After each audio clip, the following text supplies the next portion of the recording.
اعوذ باللہ من الشیطان الرجیم بسم اللہ الرحمن الرحیم۔ پیارے بچوں، السلام علیکم ورحمۃ اللہ وبرکاتہ۔ آج کا جو ہمارا لیسن ہے، ہمارا جو ٹاپک ہے وہ ہے 7th اسٹینڈرڈ کی جو ہسٹری بک ہے ہماری، اسی سے میں نے لیا ہے۔ تو آج کا جو ہمارا ٹاپک ہے وہ ہے فرام گیریسن ٹاؤن ٹو ایمپائر۔ سب سے پہلے ہمیں جاننا چاہیے، ضروری یہاں پہ ہے کہ گیریسن ٹاؤن کیا ہوتے تھے۔ اے فورٹیفائڈ سیٹلمنٹ ود سولجرس، اسی کو گیریسن ٹاؤن کہتے ہیں۔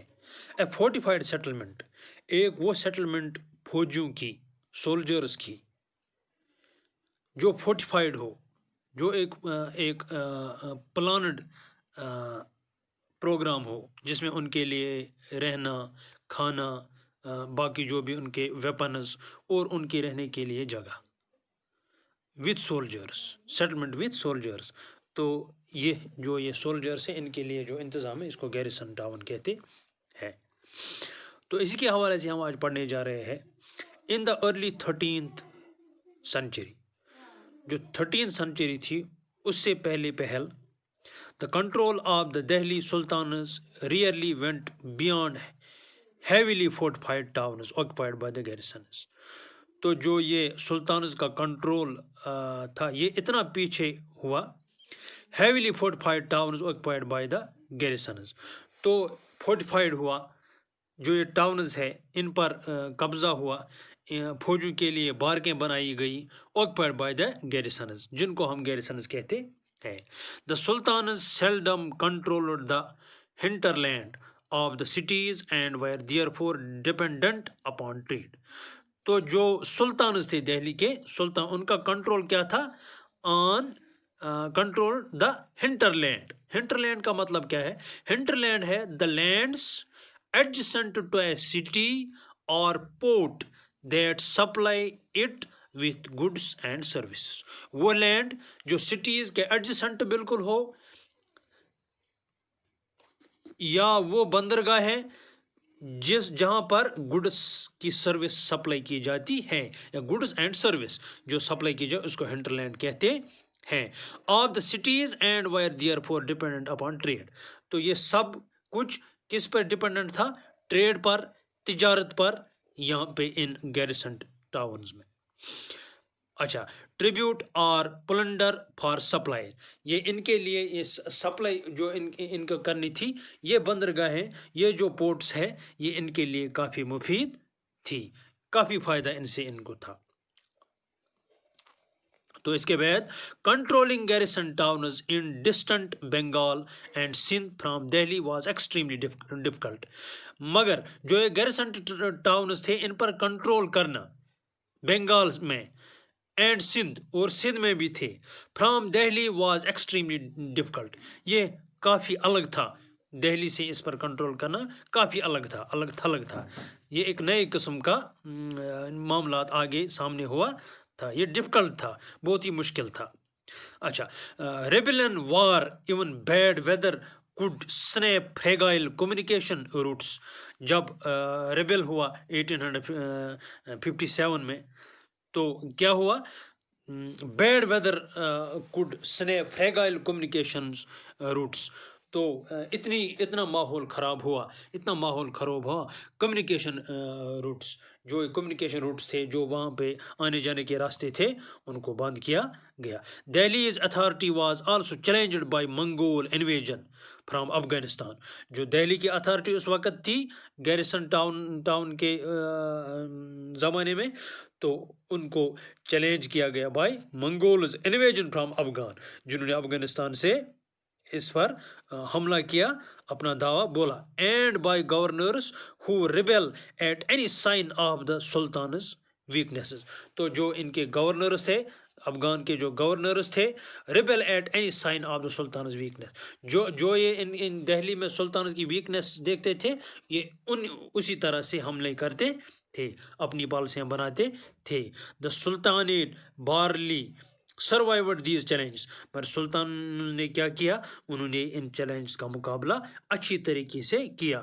It's consolidation occurred during the reign of Ghiyasuddin Balban. تو یہ کنسالیڈیشن تک کب پہنچا؟ ڈیورنگ دا رین آف، جب تک غیاث الدین بلبن آیا. And further expansion under Alauddin Khalji. تو اس میں پھر ایکسپینشن کیا، ایکسپینڈ کیا گیا یہ ان کی جو یہ تحریک تھی علاؤدین خلجی بھی، جب تک وہ بھی اس میں شامل ہوا. اینڈ محمد تغلق، یہ تینوں جس میں بلبن، جس میں خلجی اینڈ جس میں تغلق، یہ تینوں مل کر انہوں نے کوشش کی کہ جو یہ اثر تھا ان کا افغان گورنرز کا، یہ کم ہونا چاہیے، یہ ہم پہ حاوی نہیں ہونا چاہیے. The first set up of campaign along the internal frontier. جو انٹرنل فرنٹیئر جو ایک اہم ٹاپک ہے جو میں آپ کو آگے ہم پڑھیں گے. تو یہ پہلی کمپین تھی انٹرنل فرنٹیئر کی of the sultanate aimed to consolidating the hinterlands of the garrisons town. ان کا مقصد یہ تھا کہ قبضہ کرنا، کنسالیڈیٹ کرنا جو یہ ہنٹر لینڈس تھے جہاں پر یہ سپلائی کرتے تھے گڈس، وہ ریسیو کرتے تھے ان بندرگاہوں میں، ان پورٹس میں آف دا گیریسن ٹاؤن. جو یہ گیریسن ٹاؤن تھی، گیریسن ٹاؤن جو میں نے پہلے بتایا، گیریسن ٹاؤن کیا ہے؟ Fortified settlement with soldiers. Fortified settlement, soldiers لے کر، سپاہی ساتھ ساتھ لے کر. During these campaigns forests were cleared in the Ganga Yamuna doab and hunter gatherers and pastoralists expelled from their habitat.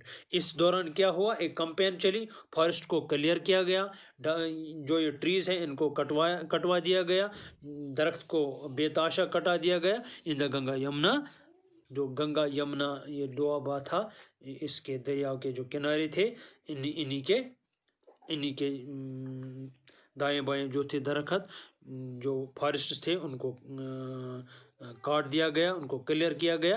And hunters gatherers expelled from their habitat. جو hunters تھے، gatherers تھے، ان کا یہ ہیبیٹیٹ تھا، یہ فارسٹس جن فارسٹ میں یہ شکار کرتے تھے، ان کو وہاں سے کیا کیا؟ ان کو وہاں سے ایکسپیل کیا گیا، نکال دیا گیا، بالکل ان کو بے گھر کر دیا گیا دیز افغان گورنروں کے ذریعے.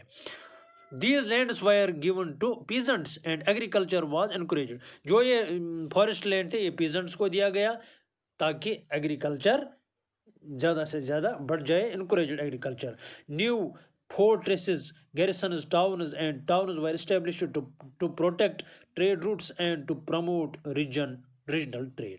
تو اسی لیے یہ گیریسن جو ٹاؤنز تھے یہ اسٹیبلش کیے گئے ٹو پروٹیکٹ ٹریڈ روٹس. جو ان کے یہ روٹس تھے، ٹریڈ روٹس، جہاں سے یہ خام مال درآمد یا برآمد کرتے تھے دوسرے کنٹریز کے ساتھ، ان کا جو رابطہ رہا ان ٹریڈ روٹس کو پروٹیکٹ کرنے کے لیے.